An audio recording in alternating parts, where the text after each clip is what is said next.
folds of the Great Dividing Range dip into its northern valleys.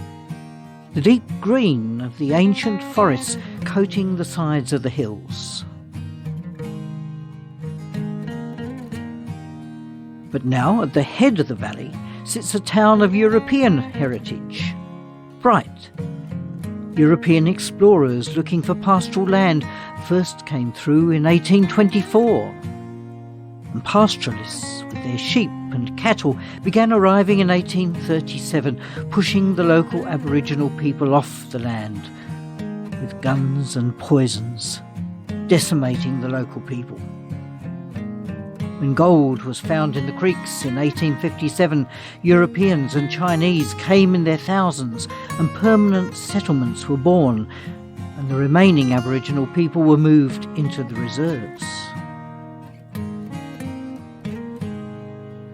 For millennia, the Ovens River has gathered the water from the mountains and carried it into the valley, the start of its long journey to the sea through the River Murray. The water was pristine, with many fish, good food for wildlife and for the Aboriginal people. Now children play in the water and some of it's diverted into a water park.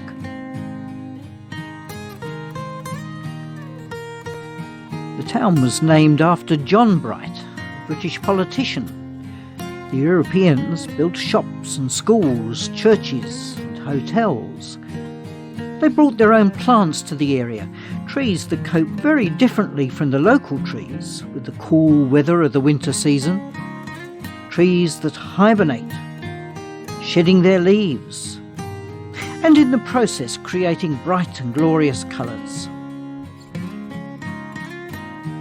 Towards the end of April, some trees were well advanced in their preparations for winter. Leaves had turned bright yellow, and many had fallen, leaving empty branches.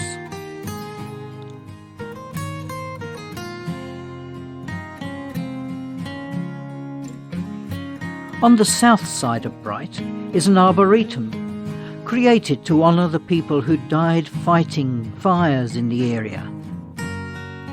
Here, the golden rain tree, native of Taiwan, still has most of its leaves, gradually turning from green to bronze to yellow. Behind it, the tulip tree from North America towers into the sky, getting its name from its tulip-like flowers in spring. It has large leaves, ready to soak up the sun in summer, turning yellow and brown in the autumn, ready for its hibernation.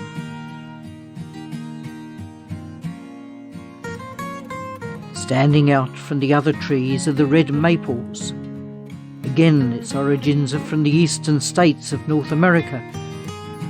In autumn it cloaks itself in deep scarlet as it prepares for the winter season.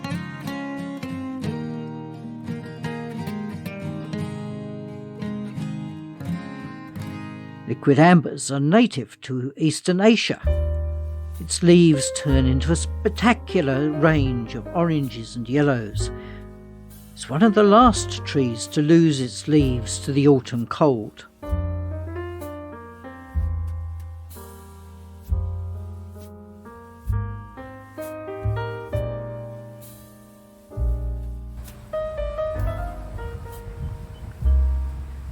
The variety and vibrance of the colours suggest a burst of energy, hot-headed trees, showing their defiance of the cooling weather.